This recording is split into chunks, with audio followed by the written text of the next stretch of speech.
Mesmo com Boruto dando continuidade à saga do mundo ninja, a história de Naruto foi fechada há algum tempo e nem tudo ganhou uma conclusão, mas temos algumas teorias que podem preencher os furos da história em Naruto. Confira!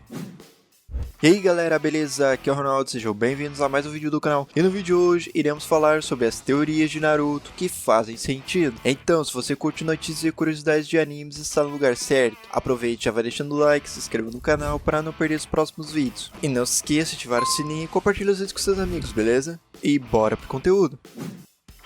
Fã que é fã nunca deixa as coisas ser um ponto final. Nesta lista separamos as melhores teorias criadas pelos seguidores de Naruto, que podem ajudar a completar melhor o quebra-cabeças da história. Lembrando, nada dito aqui é oficial, são apenas teorias baseadas em pequenas pistas deixadas pela trama.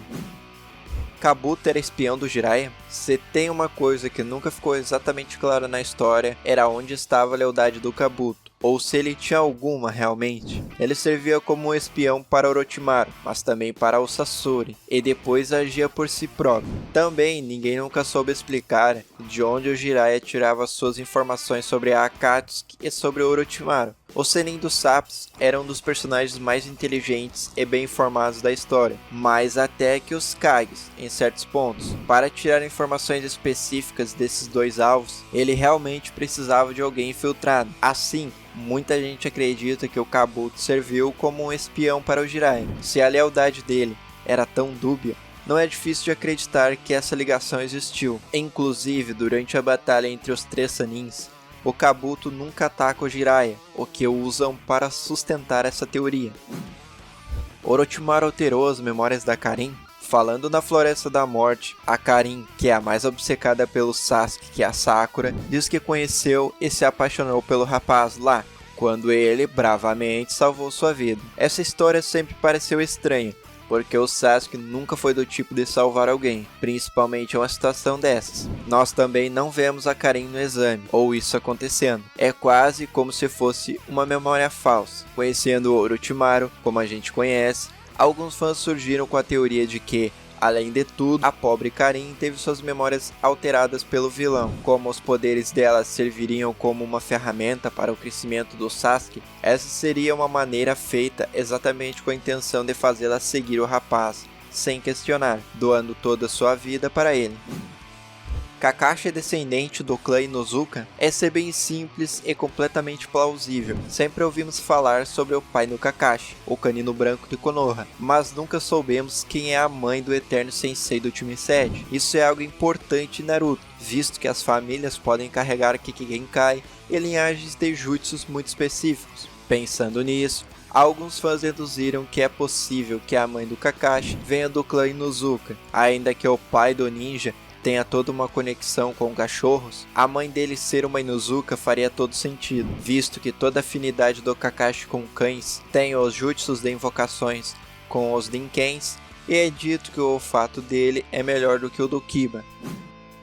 Neji e Rock Lee morreriam na primeira fase? Uma especulação bem triste, mas que faz sentido. Na primeira fase de Naruto, o Neji e o Rock Lee eram personagens centrais da trama, eles se tornaram favoritos do público. No entanto, quando o tempo passou e chegou a Era Shippuden, os dois foram jogados para um escanteio absurdo, um apenas servindo como alívio cômico, enquanto o outro só ficou guardado para morrer de forma polêmica no fim. Essa mudança brusca faz com que muitos fãs acreditam que nem o Neji nem o Rock Lee iriam passar da primeira fase. Além de serem centrais, outra coisa que os dois têm em comum na história é que são gravemente feridos, algo quase fatal, mas conseguem sobreviver. A especulação diz que os dois morreriam, mas por conta da base de fãs dos personagens, da popularidade absurda que a série ganhou e, consequentemente, do público mais jovem que atraiu, o autor foi forçado a manter os dois vivos.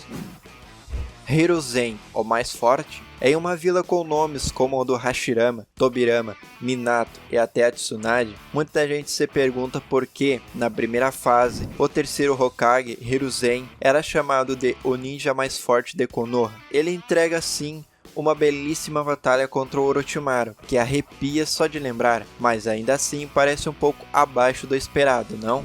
Não, você só precisa olhar a coisa por outro ângulo. A teoria para o título do Sarutobi é bem simples. Enquanto o Hashirama e todo o resto eram monstros, eles morreram jovens, se sacrificando por alguma coisa. Já o Sarutobi viveu ainda em época de conflitos e, mesmo assim, conseguiu alcançar a velhice, se aposentar do cargo de Hokage e foi até forçado a retomar. Tempo de vida conta muito em uma história como a de Naruto, onde a maioria dos personagens morrem jovens. Tanto o Hiruzen quanto o Onoki, antigo Tsuchikage, e agora a Tsunade, são ninjas mais fortes de suas gerações.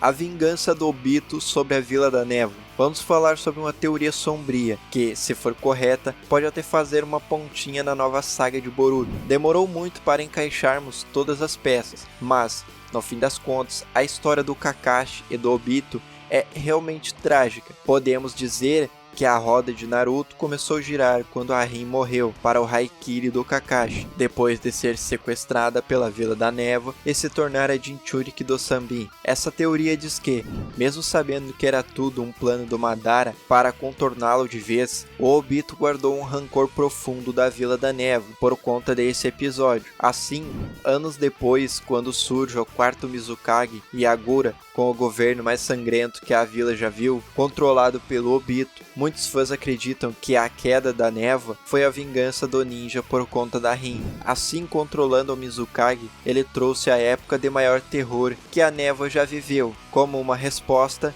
à morte de seu antigo amor, que nem era exatamente culpa deles, mas que ele não tinha mais onde descontar. Hidan não podia usar ninjutsus? Quando Hidan surgiu na história, muita gente gostou do novo vilão, por ele ser diferente do que havia sido mostrado antes. Em tese, ele só usa magia e não ninjutsu. Mesmo que ele não tenha sido explorado tão a fundo, o anime tem fillers da história dele, mas não é canônico. Isso grudou na cabeça de alguns fãs, que especularam exatamente como ele funcionava. A ideia aqui é que o Hidan meio que seria uma versão do Rock Lee corrompida. Para quem não lembra, o Rock Lee não consegue usar ninjutsu ou genjutsu, apenas taijutsu. Como não temos muita história, a teoria é de que o Hidan também não pode usar ninjutsu, e a magia vinda do culto a Jashin serve como seu taijutsu nessa comparação. Hyuga vs Danzo. Quando Sarutobi morreu na luta contra Orochimaru, por que o Danzo não tomou a vila? Essa era uma questão que vários fãs debatem até hoje, visto que aquele era um momento oportuno, assim como quando ele deu o golpe após o ataque do Pen. A teoria para isso é que ele não podia agir durante o Gokage no País do Ferro. O Danzo foi pego em seu genjutsu pelo Ao, da Vila da Névoa, que possui um Byakugan. O Ao foi quem descobriu que o quarto Mizukage estava sendo controlado. Isso leva a crer que ele não tentou tomar o poder depois da morte do Sandaime por conta da constante vigilância e do poder do clã Hyuga na vila, algo que muda no caso do ataque do Pen, quando Konoha estava destruída, e os Hyugas não tinham tempo ou disposição para fazer esse controle.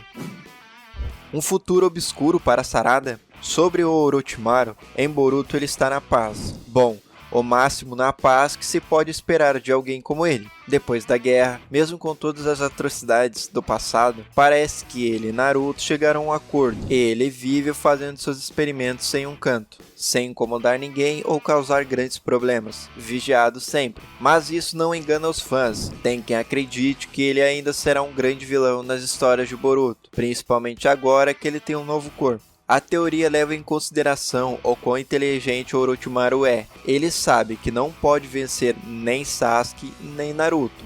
Os dois estão em um nível completamente diferente. Porém, seu fascínio com os Uchihas e, provavelmente agora com os Uzumaki também, não deve ter acabado. Os fãs acreditam que ele está esperando para dar um bote nos mais jovens, principalmente na Sarada, quando a hora chegar.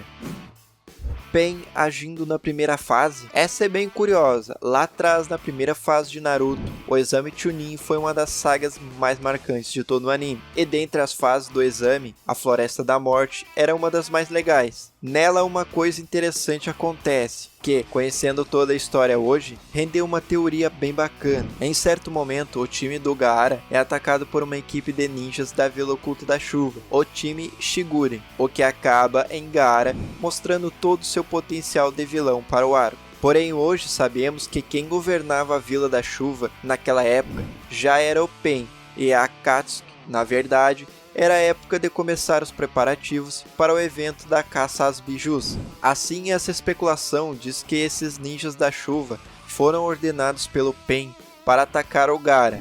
Obviamente, eles não teriam a capacidade de capturar o Ishibe, mas era uma oportunidade de testar o poder do Jinchurik e talvez provocar um ataque a Konoha. Comente o que você acha, se alguma teoria das mencionadas fazem sentido ou não.